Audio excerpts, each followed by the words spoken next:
What's up, everyone? It's your boys Taylor and Taylor coming back at you with another episode of the Empirical Scouting Podcast. If you missed last episode, go give it a listen. We discussed our top three quarterbacks in this upcoming NFL draft. Of course, that is Caleb Williams, Consensus Drake top May. three.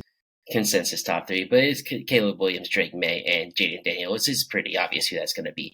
In today's episode, we're actually going to touch on three more quarterbacks that might be our next three, might not be, in Bo Nix, JJ McCarthy, and Michael Penix Jr. First up, we got third place in the Heisman voting this past season on recent Senior Bowl participant Bo Nix. Former five-star quarterback, entered college with, of course, the Auburn Tigers, and later transferred to Oregon in 2022.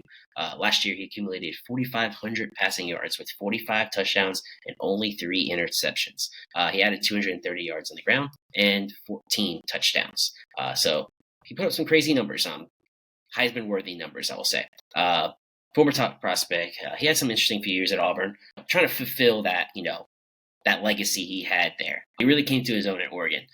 So let me hear from you about the former Tiger and Duck, Bo Nix. So, Bo Nix, man, I went into this not wanting to like Bo Nix as much as I ended up liking him. Like, the Auburn Bo Nix has really stuck with me in a lot of ways. Like, and I struggled to get past that. Same. Even because, especially once he went to Oregon, he faced Georgia in his first game. Yeah, and like he was not the same type of, he was still getting settled at Oregon that first game. You could just tell. Yeah, 100%. But we said it, preseason is like, hey, Bo Nix is going to get first round buzz if he keeps playing the way he played last year, and then he played the way he played last year, but better. And so what do you know? Like, we're here now. So for anyone that checks out the Twitter, you have seen me go through some clips of Nix, and I'm just going to hit on some of this stuff real quick. Bo Nix has the arm talent, as you can see here. Tight windows, like he's going to hit those throws. It works out fine. And then, you move on. You can put velocity on it. But what really stood out to me for him is just how freaking good, to me, like he is at processing what's in front of him on the field. It's crazy. Like, so let me go get down here. So, like, first example here, it's just a simple RPO. Like, we know RPOs happen, routine throws. The thing that's nice to see, though, is that this guy's seeing immediately, like, this guy's going to be my guy. He's using his eyes, moving the linebacker, and then he's immediately just turning and already starting to throw to a spot. He's not throwing to a receiver. He's throwing to the spot because he knows the receiver's going to get there, and he knows that's the spot that he's got to throw to, which is good because, you get guys that have to wait until a guy's completely open before they make a throw. But, it's more than that. Like, you see him here. It's hard to see because it's the broadcast view and they're showing a replay on the left side. But, he's seen the coverage. He knows what coverage he's going to have. He knows his route combination. He knows that those those defenders, they're going to be pulled back with the receiver that's running this go. So the space is going to be there with this guy running the quick out. That linebacker is all the way here. That linebacker is not getting that quick out in time. And he knows that. And he's taking the snap and he's immediately throwing it. So it was just very nice to see him. It's very obvious. Like, when you sit there and you watch it and you really, break it down. He's seeing these coverages on the field pre-snap as, what he's doing. And he's immediately hitting it. And I love that because I don't feel like I see that from every quarterback in a way that's this apparent. I mean, I'm not saying other quarterbacks don't do it, but it's very obvious.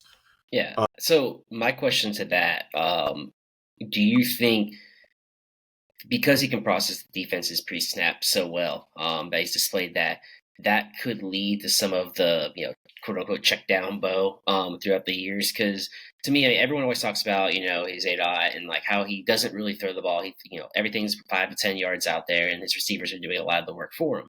But if defenses are, playing so far back, he doesn't have the chance and the short route is always going to be open. So do you think it's more by play design or do you think it's more by his recognition? I 100% think the ADOT is by system. I'm not going to sit here and say that all of it is Nick's, being. I do think Nick's, will check it down, sometimes more than you want, but I'm okay with it because usually when I'm seeing it, it's because it's like justifiable. But I do think that was more the system because you see things like this too, where even though we get a drop here, he's taking the snap and he knows it's going to be a deep shot, and he sees the leverage right away, and he's throwing with that anticipation. He's willing to go downfield into tight, like, you know, holes downfield or to the far outside when he knows it's like the time to go downfield. Um, it's just a matter of the shot being called, so to speak. So me personally, I'm not worried about the check downs or a dot or anything with him. The one thing Yeah. I will say is that getting down to the end here, the big thing with his processing that does get into him into some trouble is that when he's wrong, I don't know for sure, but to me it looks like on display like I think he thinks he's getting man coverage because like the way the defenders are adjusting to the motion, and I think he thinks he's gonna have these guys getting crossed up trying to follow the way these routes are right here, and it doesn't happen because it's zone, and he has nowhere to throw, and then so he just freezes immediately, like, and then he's like, oh, I can't throw that, and he tries to do something. He can't really do anything, and he's lucky that he's athletic and gains a couple yards on the ground, but that's where it gets dicey with him. Is that when it's wrong, I think he kind of freezes up and he's like, oh crap, he kind of becomes that deer in the headlights, a bit more so than like a guy like Caleb or Jaden will become. Yeah, and I was getting that because obviously back at Auburn, he made Yeah, plenty of mistakes. So for me, seeing him at Oregon and seeing a lot of those checkdowns, and do you believe that not obviously it was by the play design, but do you think that was more so because they didn't want Bo to, have to process too much and, possibly force things or, or they talk to him like, hey, take the safe throw. The safe throw is going to keep us going and don't try to make magic. And obviously at Oregon, it's a little bit easier to take those safe throws than at Auburn when you're always going to be playing from behind at that moment. And then, you might not have the talent that you had at Oregon as well. So, for me, I was curious if you thought that his play at Auburn kind of dictated the play calling and play designs at Oregon, if that I makes don't sense to think you.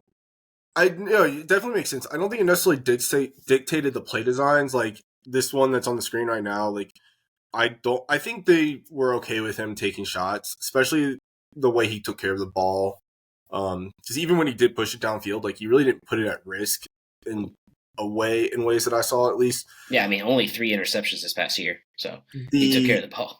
Yeah, the thing with him that and I do think is a product of the Auburn history is he feels robotic at times to me still. Like, you see guys that get out there and they're in that rhythm, they play with like a flow, and like Caleb to me always feels that way. Like Caleb always feels natural with what he's doing. He doesn't feel like he's overthinking or stiff in his movements. And I still get that vibe a lot from Bo Nix. And it was something that, some of the guys at the Senior Bowl were saying that he looked like it in practice. Like he looked stiff, he looked uncomfortable. Which, practices with new receivers and stuff like that can be rough for quarterbacks. But just in general, like I kind of feel like he has maybe some like mental PTSD from like how bad the Auburn time period was. And I don't even like it at this point. It feels very much like the Auburn stuff was more so a product of like what was going on around him rather than him itself. Yeah. He's talked about that before, all the pressure, and Is he he's really? like the prodigal son that was supposed to come and save the program. And there's just so much pressure. I mean, he wanted to win for Auburn. I think there was an interview with him and his sister, and they're talking about how like he wanted to win for Auburn more than any fan, any player, any alumni, anyone. Like there was not one person on this earth that wanted to win for Auburn more than Bo Nix, and that pressure, I think, led to a lot of the mistakes and just a lot of the things that happened at Auburn. And that fresh start, I mean, he talks about it too. That fresh start at Oregon just did wonders for him. So I think my only concern with it though is it becomes like is this guy going to be kind of a head case at the next level in the same way, where like, is he going to put so much pressure on himself to be a franchise saving quarterback that ends up, psyching himself out, so to speak. But, overall with Bo, I liked Bo a lot. Like, if he can keep things together and he can, if the roboticness, like lack of fluidity, doesn't really affect him, I think this guy could be a starting quarterback in the league easily. You guys can see kind of the breakdown I have here. I'm a fan of his quick processing before the snap. I'm a fan of the arm talent. He's athletic. So I put Mitch Trubisky there, and it's kind of, there's a lot to it. Mitch, to me, had that lack of confidence and stuff like that, and that deer in the headlights look and play about him that we saw at Auburn for Nix. But then like Mitch at Mitch's best was also very similar to the way I feel like Bo plays, where like he's gonna move around and throw on the run and make just quick sound decisions. But overall, I actually came away with an early round 2 grade on Nix, and I have Bo Nix currently ranked, I think, as my QB3. So that's where I'm at. Yes. Interesting. I'm ahead of Jaden Daniels. I do have him ahead of Jaden Daniels. Just wanted that for the record. Currently, it's interesting. It's a long way to go. Lord knows there's probably going to be flip-flops here. I flip-flopped between 3 guys as my QB1 points last year before I finally just said, screw it, I'm going with my guy. But as of right now, I do have Bo Nix ranked as, I'm double-checking myself. As of right now, Bo Nix is my QB3, and he is a hair off of being my QB2. Wow. That's some bold statements right there. He's my QB4 behind the big 3. So I'm up there with you. I think he's good. I don't think he can raise the level of an offense in the NFL level. But if you get him in that, like you said, have right there on the screen, the game manager role, I think he can do wonders. And, as you're alluding to, kind of in there, like his mobility is good enough. I don't think he's going to be a runner. He's not going to be sitting there gaining, 400 or 500 yards a season, in my opinion. Maybe he will every now and then, more so with scrambles than design runs. Because to me, his design runs are going to be like, I'm going to say a couple names, but I'm not saying he's the same kind of quarterback, of course. But like the type of running that like Tim Tebow did, type of running that Jalen Hurts does for the most part, outside of a few runs a game. Those short area, goal line, 3rd and 2, 2nd and 5 type runs where he just gets what he needs to, and that's it. Because I was watching some of the film, and obviously he puts up some great stats running, but it's really just all touctouchdowns. He only had 250 yards. Like that's not a lot. His and athleticism, in the NFL level, he's not going to get that. Yeah, his athleticism comes off to me as kind of in the same line of like Trevor Lawrence's athleticism. And like in the sense that like Trevor's athletic enough to make plays on the run and like and take off running and gain yards up with his feet, but he's not Justin Fields. He's not Michael Vick. He's not Lamar Jackson type of a runner. And my two like but Jalen Hurts and Tim Tebow thing is because he's gonna take on contact. Like Trevor Lawrence didn't try to take on contact. He just got what he could and got out of bounds or got down. But like Bo Nix was running into guys. He was fighting for the goal line. He was trying to get that short area yardage, and that's why I use those 2 names, because that's what I saw from them. They weren't afraid of contact, and I don't think Bo Nix is afraid of contact either. Mm-hmm. I think it's just that competitor in him. But perfect. Do you have anything else on Bo Nix? I will say, like, the one thing I thought of, but I would not put him at this as my comp. But there were so many times where I was watching his film where I just said to myself, this guy on some level reminds me of like the way Drew Brees used to look. And I could like, there's some part of me deep down that's like, can't shake the feeling that like Sean Payton just wants this guy so bad at quarterback. But I would never put him as a comp because it's just, I couldn't in good faith do that. with all the the news coming out of Denver of like what they're going to do if they're going to try to trade up. Right now they don't really have a quarterback. I mean, they do technically, but they're expected to cut Russell Wilson. So this is a guy that's going to be there for him, and especially round one if they want to take that chance. But he'll be there most likely in round two, in my opinion. They might have to trade up a little bit, possibly, but I don't know. I don't see him. I don't see him leaving. I mean, I don't see him being taken in round one personally. I don't know, man. We'll see obviously like how his stock develops as things get closer, but right now, like I'm almost of the thought that like I would bet money on him going top 20 over him going between 21 to 40. Like that's Hey, where that's I'm why we at, do these talks. but like Yeah, that easily could end up going the other direction so yeah. fast. Like his stock could tank, like in terms of like the consensus. So who knows Mhm. really? Yeah, exactly. But okay, perfect. So we'll move on to our next prospect. And it's one that we've had many of debates about throughout the season. He's a recent national champion and Michigan Wolverine, J.J. McCarthy. He's a former four-star quarterback. Last year, he had just under 3,000 yards in the air, touchdown to interception ratio of 22-4. And added 200 yards on the ground, only 3 touchdowns. So his stats weren't up there, but national champion, and we'll get into that more. But I'll give you the floor first to support your boy JJ. What was he a four? I thought he was a five He was a star. 4-star. He Okay. was a 4-star. So yeah, JJ. Consensus at least. Okay. Okay. Um. So in terms of between us two, JJ is my quote unquote boy.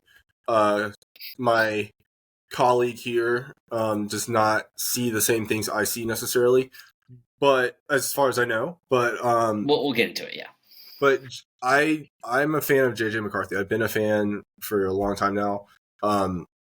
So first off, going through the tweets, some of the stuff that you can see on Twitter. First things first, dude's got wheels. Gives me a Marcus Mariota vibe with his running style. Like Mariota was fast and would take off, gain chunk yardage. But Mariota didn't really have like a lateral wiggle really to like his athleticism. Like when I say lateral wiggle, I'm talking like a Lamar or Vic, like a dude that's gonna just like make a lateral move and make somebody miss.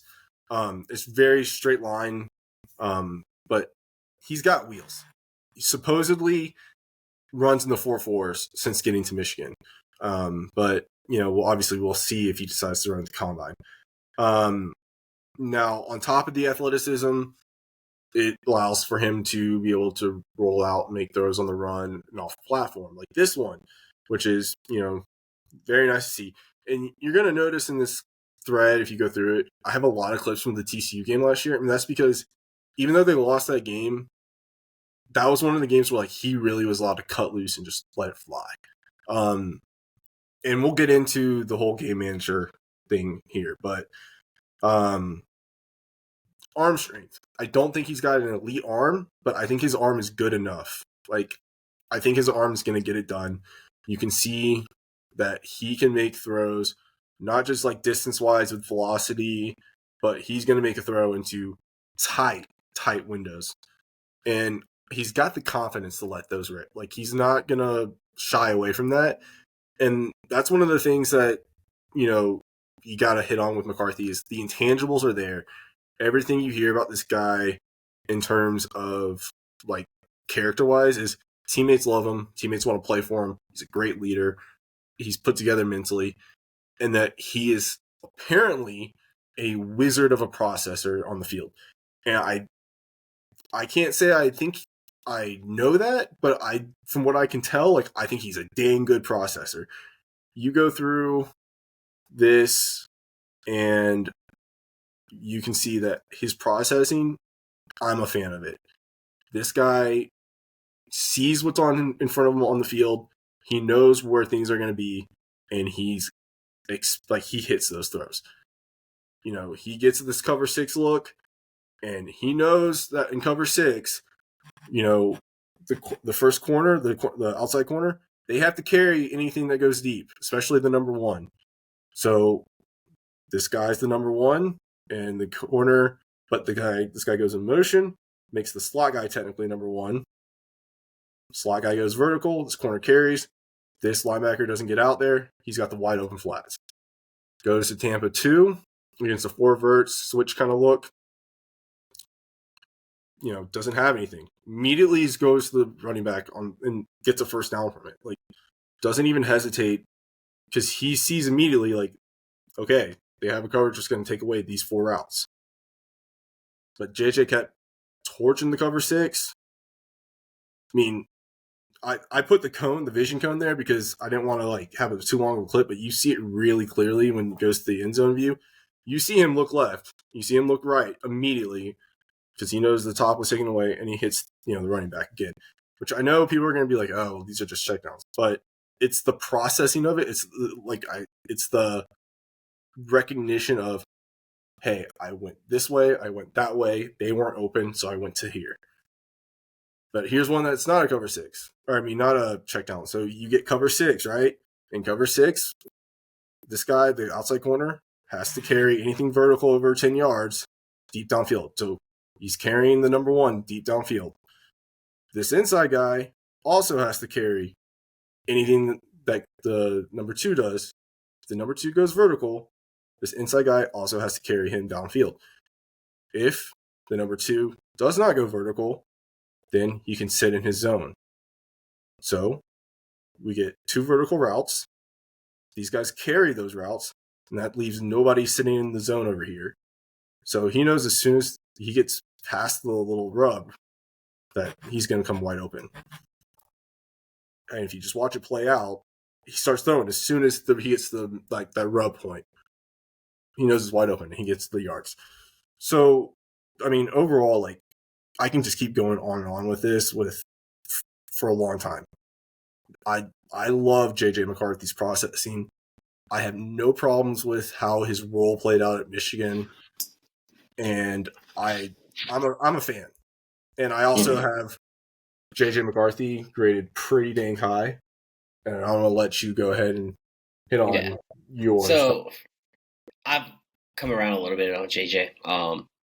I said Bo Nix was my QB4. Actually, I believe JJ McCarthy is my QB4 now. But they're flip-flopping back and forth, like you said. For me, my hesitations with JJ, we've talked about it on like the preseason talks that we had. It was more so what I had questions of. Is Michigan just not letting him cook, basically? Like, are they just holding him back? Or are they not letting him go because they know he can't handle that? He can't handle those downfield throws. He can't handle the processing, so they don't want to give it to him. They only want him to pass, 12 times a game, hand off the ball consistently, have a bunch of checkdowns and crossing routes, and call it a day. But, as I looked more and more into it, and like even during the season, I had those same question marks, but going back and looking at it, not game wise, but just like the all 22 of like 4 or 5 games, like I see it. He has, he's very mobile. He's pretty elusive as well, but like you say, he's not going to like have that wiggle and make someone miss. But he is fast. Like once he gets going, like he's moving. And I just question, like, why'd you only have 200 yards? And then, like, I look at his arm. Like, to me, he was accurate all over the field, every single level. Any kind of window, like you said, like he was accurate. He could get it done. Now, granted, he wasn't consistently accurate, and we talked about that, especially like during the national championship game when we were texting. Like, he had an amazing throw, over across the middle of the field, over a linebacker's head, like in front of the safety, like dropped it in there, with that ball was moving too, and it was a perfect throw. But then, literally, the next 2 throws, I don't even think like Bol would catch the ball. Like it was that high, and so I'm like, why are you not doing that consistently was my question. And like I do think he has it all there, and like I see the tools and like all those talks recently the last couple of days about how like the NFL is a lot higher on JJ than the consensus and like the media, the public, and fans. And I get it because like the tools are all there. It's just he never really put it all together. But then at the same time, I can't fault him fully for that because I don't think the Michigan offense wanted to. And kudos to him for just going along with it and being okay. Because, I mean, Michigan was building a program to win. They weren't necessarily building a program to, like, show off his talent and give him, like, those, like, quote-unquote, like, empty stats. Like, they were there to get a win and get out. And what was the best way for them to do that? Is run the ball. Give them the easy passes and run the ball. So, that's why some of those games he only threw the ball 10 or 12 times because they were, so successful in moving the ball on the ground and also controlling the clock. So, like, it's that it's just that like back and forth of, is it really him, or was it just the offense that was more so holding him back, and not really like he was fitting into that offense, but like if he got a little bit more control of that, which we, like you said, mentioned earlier, the TCU game, like they needed him to cook, like they needed him to let loose, and yeah, and he did, and if he didn't lose that game, like their defense somehow lost that game, and okay, well, you know what I mean though, His like interception, but yes, I do yes, generally agree with you. I really do. I do generally agree with you. Like you yeah, I allowed mean he's also points throwing on defense even without the interceptions. exactly, exactly, and like I said earlier about the Falcons, like they needed to keep pace with TCU. That was the whole thing going into that game. Like they knew that they had to keep pace with TCU. That's what we thought about this last national championship game with Washington. Like we thought they're gonna have to keep pace with Washington. And if Washington was more successful than scoring, we might have seen him let loose a little bit, but he didn't necessarily have to. And he had some moments in that game as well. But yeah, going back and looking at it with like less like subjective look at it and just look at the all 22, like I see it all there. I just wish he did it more consistently. So I can like really go, okay, like I'm cool with, like I'm down for JJ. I think like as far as like a fit for me, like he could be that distributor, a little point guard. And I think you've talked about before, and I don't want to say your thunder with a pro comp, but you've mentioned like a Kirk Good. Cousins type, like a more athletic Kirk Cousins, and like I see it, like Kirk Cousins Yeah. isn't an overly like amazing quarterback. Like he's consistently like a top 12 type guy, more so the 10 to 12 range, 10 to 15 or so every year in, year out. Like you know what you're going to get from him. Once he gets those weapons, the Sean Jacksons back in the day, the Jay Jetta now, like you give him those weapons and he will ball out. Like if you give, JJ those weapons, and I think he kind of held back his receivers, but he didn't have the greatest receiving core. Roman Wilson's really good. Like he's getting a lot of talks right now. He was, balling out at the Senior Bowl. He's one of the biggest risers right now in this draft as far as today stands versus a couple weeks ago. And it's like, why is he a riser when he was this good? Like it's because he didn't get the chance. And again, that was more so the Michigan offense. So we've had those debates. I was saving it now to kind of like give you my overall view of it, but I'm now there on JJ. Like, if a team is willing to take him, I wouldn't take him high in the first, but like if you want to take him mid to late first, especially second, but you want to give him the reins to your program, I'm cool with it. I see it. So, like, just to go through a few of the things you hit on, like you said, like he didn't get a chance to put up empty stats as much. Like, I'm not trying to sound like a hater. I hate that I just said that at 30 years old, but like Jaden Daniels, the dude won the Heisman off the back of beating the absolute crap out of the Georgia State team. Like, he didn't just win the Heisman because of that, but like, being completely honest, he had a huge week that game, and then like a couple of the other quarterbacks didn't do like huge numbers even and stuff. So like that game at the end of the season really propelled him into like securing the Heisman against Georgia State. They never ever, the game was never close. Like I don't know the score of the game off the top of my head, but like it was like 50-3 or something like that. Like come on, he scored 6 touchdowns against them. Versus like you go to look at JJ stats, they played Bowling Green and they beat the absolute crap out of Bowling Green, obviously. And he only threw the ball 13 times because Harbaugh number one didn't like make them like run up the score, or number two, like Harbaugh wasn't going for that. He threw the ball 18 times in the Natty because they were never really like there was never a close game there. Like the score was the score was a 20-point score, I think, and it wasn't even that close if we're being honest. Like the game was never in jeopardy for Michigan after like the first quarter. So yeah, like he had to play a game manager role a lot, but like it was the offense. I don't think it was necessarily him. And I think the way Harbaugh talks about this guy, like, I think that backs it up to some degree. Like, I know he's going to hype up his own guy, but Harbaugh really likes JJ, like, on a genuine level. Like, you can tell that. And I don't think that he would think this highly of a guy that, was just there to hand the ball off good as, like Justin Fields would say. But like some of the stuff you hit on with like some of the big misses, like I think part of that is because this guy throws with the fastball like at all times. He's got to figure out his touch. Like you see him throwing here, and he's just throwing a straight fastball when this guy's wide open down the field. It's not necessary. And then he throws a fastball in this one. It's 5 yards. The guy's wide open, and you don't need to throw it that hard. I mean, he's got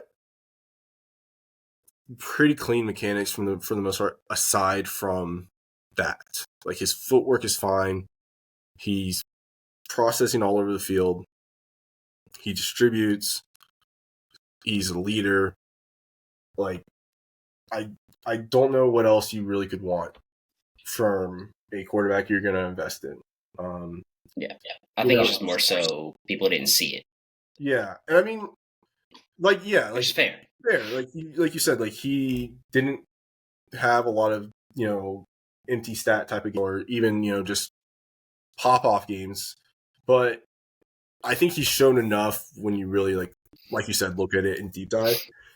And, kind of just popping in my head here, another thing, it's athletic Kirk Cousins in that same mold, Matt Ryan, more athletic Matt Ryan.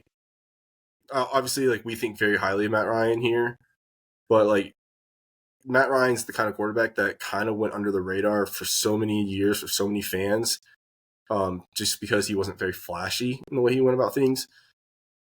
But Matt Ryan was a great leader that could process things all over the field and get the ball where it needed to be.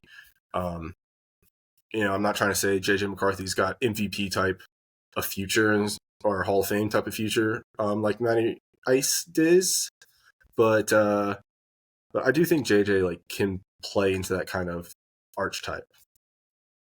Yeah, no, I can see it, and I think the consensus is that he's going to get drafted too early.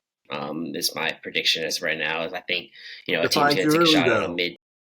Well, the consensus is should be like a mid second rounder. Oh man, I mean, I know, I get what you're saying. That's the common thought. I'm the consensus of fans and media talking about that they don't believe in JJ McCarthy and they don't think he's a good quarterback. I would be all in. That's what I mean. On taking him as an NFL franchise.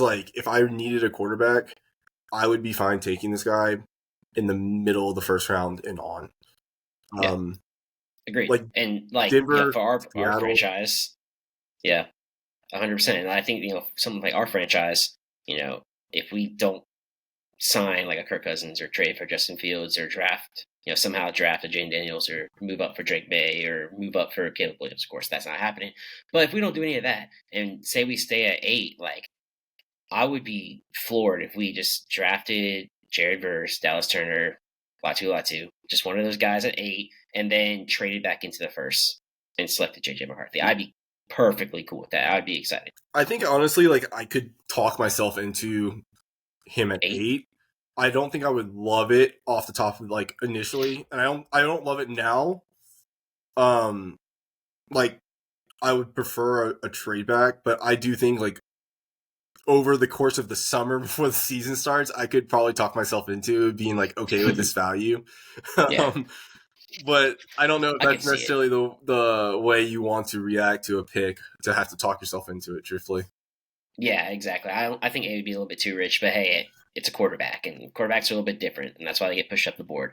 But okay, we'll finally move on to our last man that we're going to speak about today, who just also happened to lose to J.J. McCarthy in that national championship game, Michael Penix Jr. He was a former 3-star quarterback coming out of high school.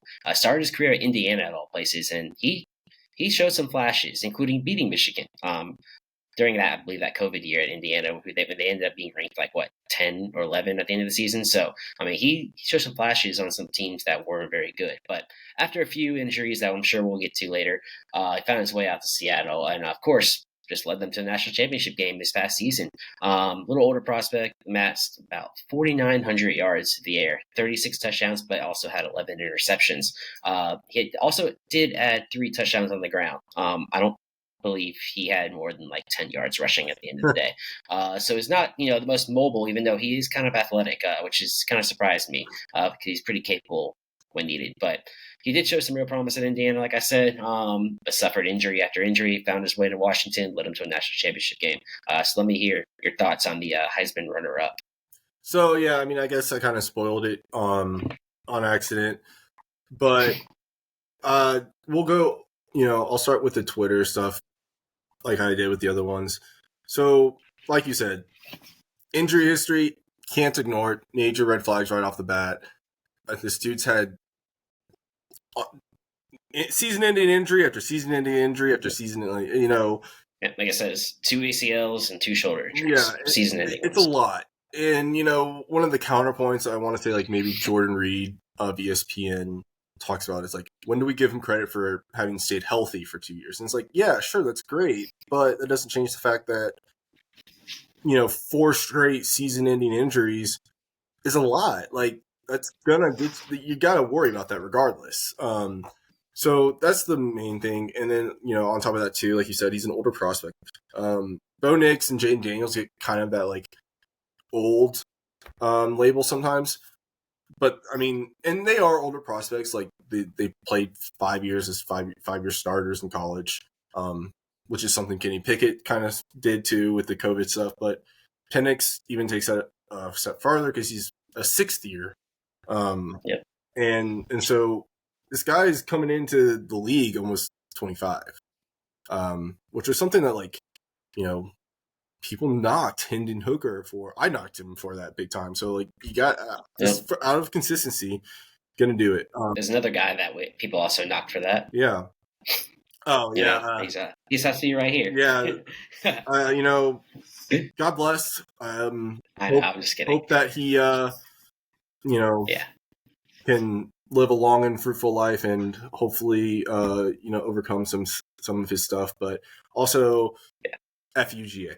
Anyways, so I mean, the thing with Penix, wow, I'm bad at his name, but the thing with him is, like, you're gonna notice immediately his arm strength. The dude's got a cannon for an arm. He can throw it deep, and he can put velocity on it. Now, my question, like, I'm just gonna be upfront. He's one of these guys that, like, for whatever reason, I just can't see it, and I don't, like, I feel like I might have a bias against him because I feel like I'm so much lower on him than consensus. But, like, he's got this killer arm, and he can throw into tight windows, and we see that. But, like, this dude kind of is obsessed with it, and to his detriment in a way. Like, people knock on Bo Nix for the ADOT being low, but, like, at the same time, this guy's passing up short throws just to try to get big throws, like, that aren't going to work out. You can see it with some of the clips if you go through the Twitter thread that I'm not going to try to search for it right now, but, like, there's plays where he looks for Rome 20 yards downfield when he's got a running back that's out in the flats with no one near him for 10 yards, and that's just standing there all alone. But he doesn't ever look, and it's pretty frustrating. So this is it. Yeah, like, look at this. This is actually a catch too for him. It's a positive catch, which is great. You pick up the yards, but look at the running back. Yeah. I mean, versus throwing it into kind of a tighter window. I mean, like, when you have an arm like he does, like, it works out at the college level. It's not always going to work out in the pros, in my opinion. Yeah, that's what I was gonna say. What you're getting at right there is that, like, at the college level, I can't really tell who they're facing right there. But it's Cal. Okay, so it's Cal. So yeah, against Cal, when you have a guy who's gonna be a top 12, top 15 pick in Rome Odunze, like, you can fit that ball in there and trust that he's gonna come down with it. But at the NFL level, like, it's not going to be Cal defensive backs against you. Like, there's going to be some professionals that probably aren't even going to let him. If he's that open, they're probably playing you. They're probably hoping you pass that ball so they can make a break on it. And like, I agree. Like, it's a positive and a negative, that play, because he shows he can make that throw. It's pretty accurate. Rome comes down with it. It's a huge chunk play. Dust the hands, move on. But at the same time, like, in the NFL and more consistently, that ball is not going to be caught.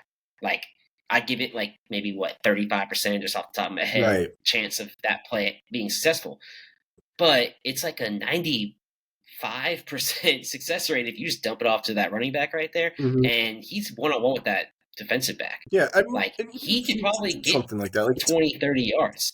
Like just look at that. He's 15 yards clear, so he's going to gain 10 yards automatically. Like just from completing the catch, it's a 10-yard gain. 5 yards is a good thing at the end of the day in the Yes. NFL. Like Yes, you're just moving the ball forward. Yeah, and that was one of my things about Penix that I also wrote down. Was that like it's not like he's overconfident, but he just always wants the big play. Yeah. And that was it's not always a knock, but like it kind of is in this situation because like he always wants the big play, and he's willing to just live and die by the big play in the NFL. Like I just don't think you could do that. Like I think Patrick Mahomes did it for a while, and then he realized he couldn't. He's just so talented that he's learned to not live with the big play. So part of it too, though, is I'll credit Eric Eager for this. You listened to the same. I don't know if you caught this part of the segment the other day on the radio, but Eager had that segment right before Thomas Dimitroff did on local radio, and Eager's whole thing was the current trend he's seen. Like for anyone who doesn't know, this guy's a former PFF employee. He's working at Sumner Sports with Thomas Dimitroff, former Falcons GM. His whole thing is like analytics. He's a big analytics person, studies that stuff big time. His whole thing now is like the big trend for defenses around the league, or just in general around the league, is that defenses are doing their best to limit big plays. They're willing to sit in cover 2 shells, let offenses run the ball, pick up 4 or 5 yards in exchange for not giving up 50-yard touchdowns. So when defenses have committed so hard to preventing big plays, that's part of why Patrick Mahomes has adapted to be like a short type of thrower. Part of that too is the receivers and no Tyreek Hill. But in general, that's like why offenses like as a whole are down output wise this year. Yeah. So that's what happened. A guy like Penix, Yeah, and that's what happened last year. I mean, we saw with Patrick Mahomes, and we're using that as the clear example for him being so great and putting up all those yards. But like the clear example was, how do you stop him? Don't let him complete the big pass. And that's when you started seeing their offense kind of slow down a little bit. I mean, obviously with Andy Reid and Patrick Mahomes, you're still going to be able to, win games and put up a lot of stats. But to limit those huge plays, and we're seeing that across the board, that like you don't see those deep balls as much, and like a lot of check downs, a lot of like, a lot of third downs. I kind of noticed that this year. There was a lot of third downs this year, a lot. And, usually you don't see that. And I think the only team that really is sticking to their guns with that happens to now have Tyreek Hill is Miami. And they're still one of the big chunk. But even then, like, McDaniels is more than willing to run the ball. We've seen that. And, like, he's kind of adapted to that where he still wants the big plays because obviously when you have Tyreek Hill and Jalen Waddle when healthy, you're going to make those big passes. I mean, Tyreek's uncoverable. So he's going to get open regardless. But, like, even then, like, teams are going to, continue to develop ways to limit those big plays. And if you have a guy like Penix that, like, always wants the big play, sometimes that's the mentality where it's hard to knock.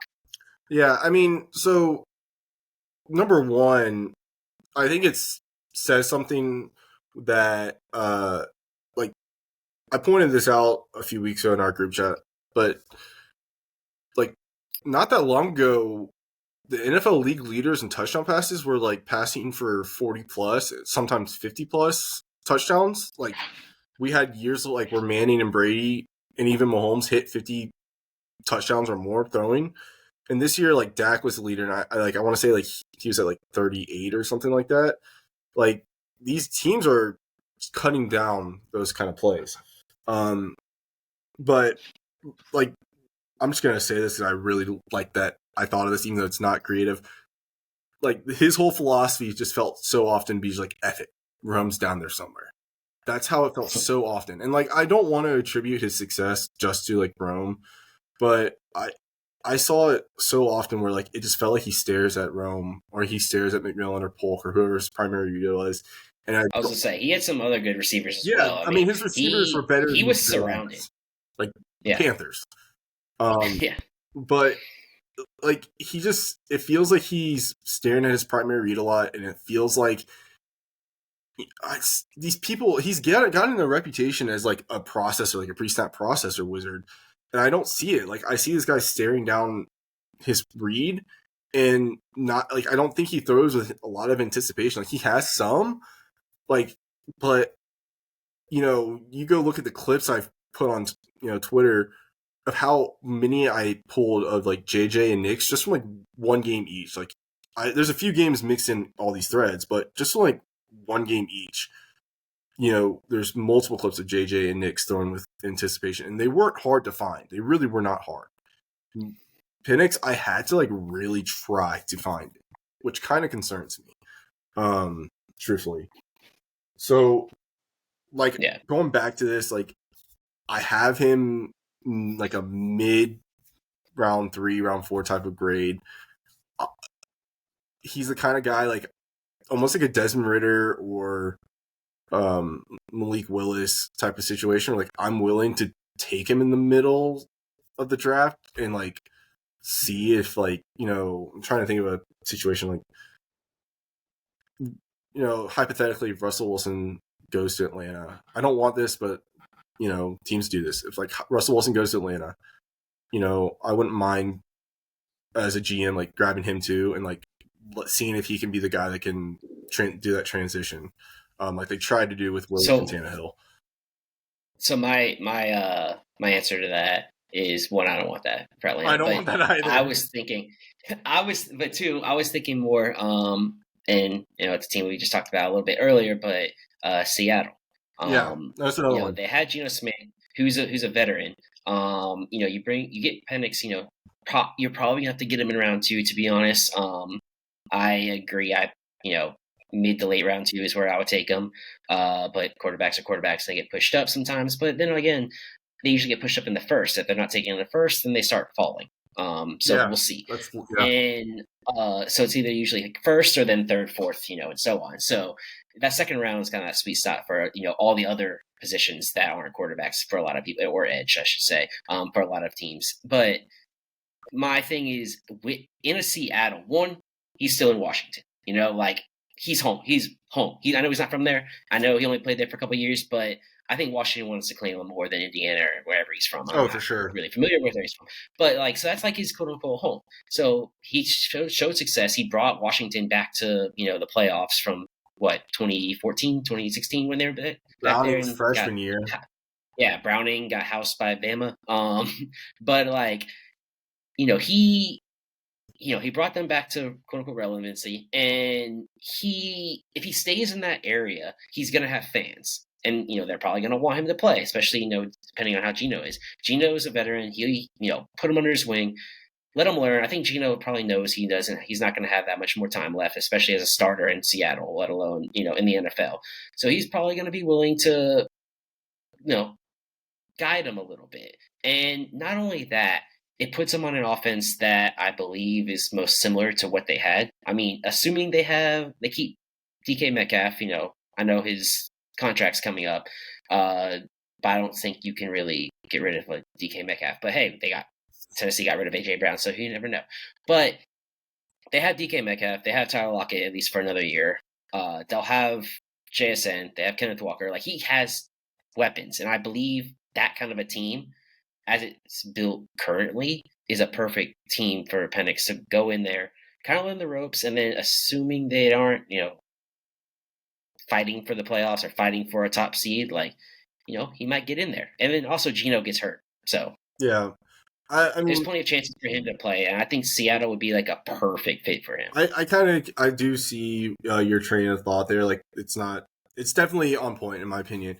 Two of the things like we didn't even really get into talking about him though is like this guy's mechanics are so awkward, and it's like it looks so weird. Like, and even like people try to be like, "Oh, you flip it righty, it looks normal." Like, no, you flip it righty, it still looks weird to me. Like, I saw those videos too. Like, it was kind of so like that's still a little off. Like his release, like number one, his release looks like he lacks shoulder mobility. Like it's very stiff. It's very like pull back, it's like Rookie of the Year, that movie from when we were kids. Like he just pulls back and he goes forward. Like it's a very stiff release, which we didn't hit on it on the clips. I don't even think I brought it up on the clips on Twitter, but like something I noticed was he gets some balls batted down the line, and it's because he's throwing throw and then linemen jump, but he doesn't have that like elasticity that Caleb or May have necessarily to like alter his arm angle and throw around it. And I think, I don't know how much of that is just like genetic versus, maybe the injuries affecting because he's had shoulder injuries. Yeah, I was going to say the shoulder injuries. The shoulder injuries definitely kind of affect that. I mean, just from a baseball standpoint, I know I had, friends and teammates that, once they got a little bit of injury, it kind of tweaked the way they throw, especially if the way you threw also kind of led to that injury. Mm-hmm.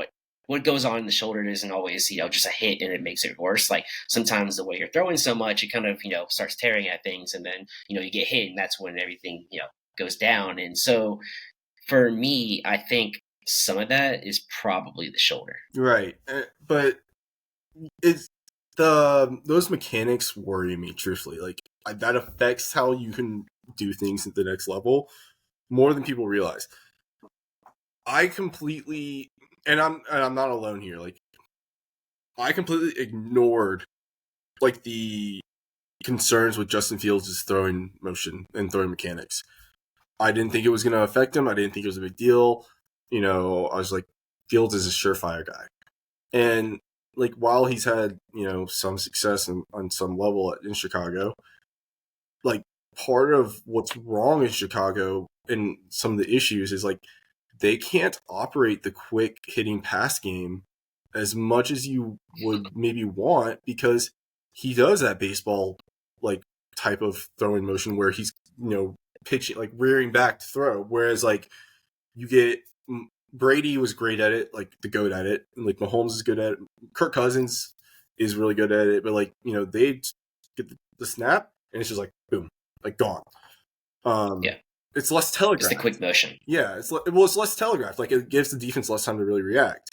Those microseconds matter at like these athletes. So like if Brady's getting rid of the ball 0.5 seconds faster than Fields because Fields is having to like do more with his arm, it's cueing the corner more to break on the ball. But Seattle, like you said, is like a spot that I think could work. New Orleans is another one of those spots where like they're committed to Carr because of like their cap issues, but at the same time, Carr's not that young, and Jameis. I think Jameis is probably leaving. I mean, I still think Jameis is like a starting quality player. Truthfully, like when I say starting quality, I mean like I think he's like easily in the 20 to 32 range of quarterbacks. I agree, but like. So New Orleans is one.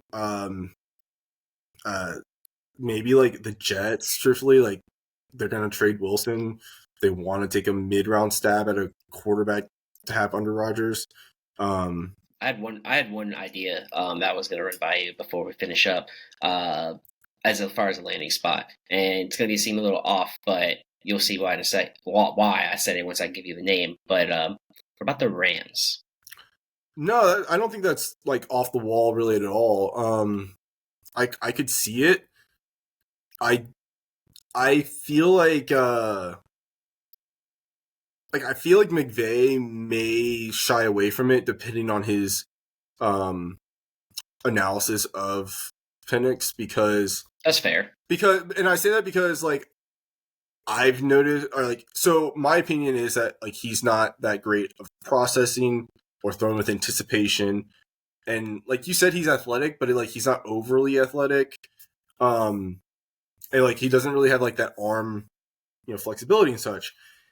And I think McVay, if he were to see those same qualities, would shy away from it because I think he saw a quarterback that had some of those issues with Goff, like to a different, degree and such. But and then that's why he chose to go out and get Stafford because he knew Stafford, Stafford could move around, but he's not running. But like Stafford can throw at various angles and make plays off schedule and throw with the crazy anticipation, everything like that. And that's what really elevated them. Yeah. So I think it's Agreed. really hinging on what McVay really thinks of the guy. Yeah. I said that thought because, the weapons around him and like just the whole culture there, and he can learn under Stafford for a year, but obviously it's up to McVay. And as you start talking about it, like I don't really think he's a McVay type quarterback. I don't know if that would be a fit for him, but you never know if they want to start stash a quarterback for the future and they're down to Penix or I don't know who else. There's probably some other quarterbacks maybe I would take if I'm McVay. I think McVay would love JJ if they could. Oh, yeah. I don't think they'll be able to like get him or would take him at 19, but I think McVay would love JJ. I don't think they would invest the pick needed in JJ, but I do think that JJ would be a perfect quarterback for him. Yeah, I agree. do. But that's a perfect way to wrap up these top quarterback prospects. As a consensus, I would say the 6 that we have gone over in the last episode and this episode are the consensus main 6. Real quickly, are they your top 6, though? As of in any order. Yeah, in any order as of right now, but I haven't like fully regraded Spencer Rattler since the summer. So you remember last episode when I said there's probably someone that I'm higher on than you or others. It's Rattler. Yeah. And I want to be known that episode came out before the Senior Bowl. I watched Spencer Rattler, and I watched them all this year, obviously, as, marrying into a Gamecock family. I didn't want the success for them because, go Dogs, but I wanted them to do well. And watching Spencer Rattler, I was kind of impressed, and you saw exactly why he was a top quarterback.